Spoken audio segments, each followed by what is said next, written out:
માતાનો મઢ એટલે કે આશાપુરા માતા, જે તમે કહી શકો કે અંબે માતાનો જ એક રૂપ તમે કહી શકો, જે આશાપુરા તરીકે ઓળખાય છે, જે જાડેજાઓના કુળદેવી છે, જેમનું મંદિર તમને ક્યાં જોવા મળશે? કચ્છની અંદર જોવા મળશે, જે માતાના મઢથી ફેમસ છે. ઓકે, તો વાત કરીએ આપણે એ પહેલા તમે જોઈ લો કે આ મંદિર છે સરસ મજાનું, અને આ માતાના મઢ છે ત્યાં મિનરલ્સ પણ બહુ વધારે મળે છે, અને ત્યાં ખાણો પણ ઘણી બધી આવેલી છે. ઘણા બધા મિનરલ્સ આ જગ્યાએથી મળી આવે છે. ઇવન ત્યાં લાલ કલરના પથ્થરો પણ મળી આવે છે, જેની પુષ્ટિ એવું નાસા દ્વારા કહેવામાં આવી છે કે આ જે ખડકો છે ને એ મંગળ ગ્રહના ખડકોને મળતા આવતા છે. ઈસરોએ નહીં, નાસા દ્વારા એવું કહેવામાં આવ્યું છે.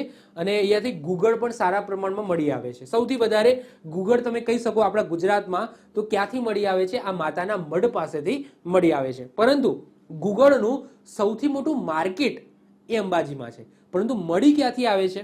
અહીંયાથી, માતાના મઢથી. ઓકે, તો કચ્છ જિલ્લાના લખપત તાલુકામાં માતાના મઢમાં જાડેજાઓના કુળદેવી માતા આશાપુરાનું તમને મંદિર જોવા મળશે. માતાના મઢ પાસેથી મંગળ ગ્રહ જેવા ખડકો મળી આવે છે, અને આ સાથે અહીંયા મિનેમાઇટ અને નેટ્રો એલ્યુનાઇટ ધરાવતા કેલ્શિયમના ભંડારો છે. ગુજરાતમાં સૌથી વધારે જે ગુગળ છે, જેનો ધૂપ તરીકે આપણે ઉપયોગ કરીએ છીએ, તો ગુગળ છે એનો ઉપયોગ ઔષધિ તરીકે પણ થાય છે, એ અહીંયા માતાના મઢથી મળી આવે છે. આ મંદિર 14મી સદીમાં અજુ અને અનાગુર નામના બે વાણિયાઓ દ્વારા આ મંદિર બનાવવામાં આવ્યું હતું. તેઓ લાખો ફુલાણીના પિતા એમના દરબારી મંત્રી હતા. કોણ? અજુ અને અનાગુર. ફરીથી રિપીટ કરું છું, આ મંદિર આજે અત્યારે તમે મંદિર જોઈ રહ્યા છો એ કોણે બંધાવ્યું હતું? તો 14મી સદીમાં અજુ અને અનાગુર નામના બે વાણિયા હતા. એ વાણિયા કોના દરબારી મંત્રી હતા? તો લાખો ફુલાણીના પિતાના દરબારી મંત્રી હતા. 1819માં આવેલા ધરતીકંપથી આ મંદિરને નુકસાન થયું, અને મંદિરનું પુનઃનિર્માણ એટલે તમે કહી શકો રિનોવેશન એ કોને કરાવ્યું હતું? તો સુંદરજી શિવજી અને મહેતા વલ્લભજી દ્વારા કરાવવામાં આવ્યું હતું, જે કોણ હતા? બે બ્રહ્મ ક્ષત્રિય હતા. તો આ વાત થઈ ગઈ માતાના મઢની, અને આ માતાનો મઢ ક્યાં આવેલો છે? કચ્છની અંદર આવેલો છે. ક્લિયર? હજુ આગળ વાત કરીએ, હજુ પત્યું નથી. ઓકે, તો હજુ આગળ છે માતાના મઢની અંદર.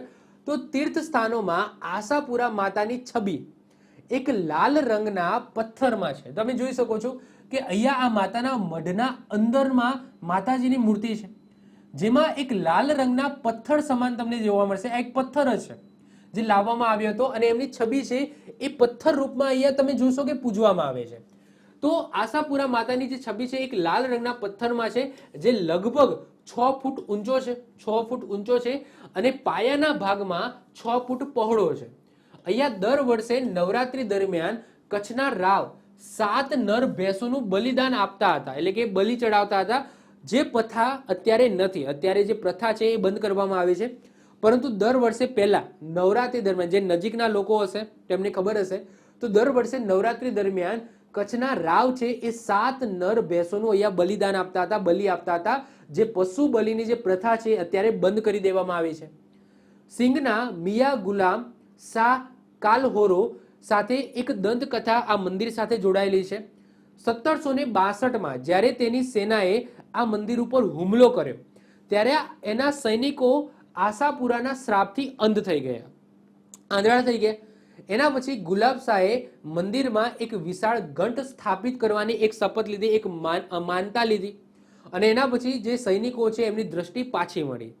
અને જે રીતના મિયા ગુલામ શાહ દ્વારા જે માનતા લેવામાં આવી હતી એ એમને પૂરી કરી, અને અહીંયા એક વિશાળ ઘંટનું નિર્માણ કરવામાં આવે, એટલે કે લગાવવામાં આવ્યો, જે અત્યારે પણ તમે જોઈ શકો છો. એની ઇમેજ પણ મેં અહીંયા મૂકેલી છે.